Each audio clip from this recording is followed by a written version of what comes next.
I think everyone would agree that lifting in the line-out brought a new dimension to the game. We're going to ask the guys around the table here if they were allowed to make one rule change that would have a positive effect on rugby, what would it be? I would maybe have a look at something like allowing hands in the ruck.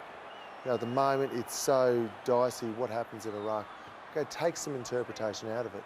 Let it be a free-for-all. Let's see what happens with all that. out though, would you? No. Tell you what I don't like is there's no rucking. No rucking. What's that about? Exactly.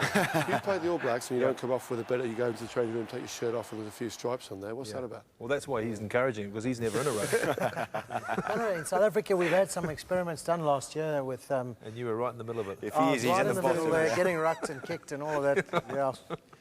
But you can keep the ball in the rocks. You can use your hands to get the ball out.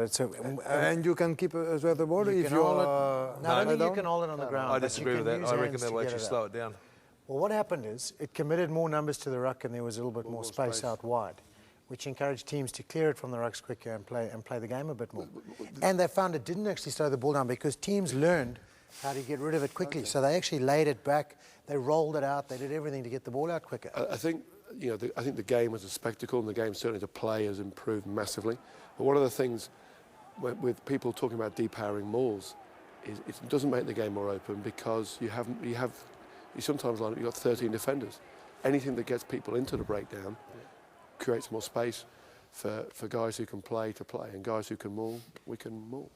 What about some of the backs? Let's get a back's perspective, Philippe. Maybe it's for the offside line to try to put the offside line after the rucks or the scrum, maybe more space between the teams.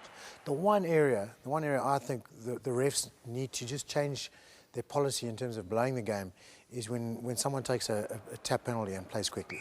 You know, they're really pedantic about being on that mark or behind that mark.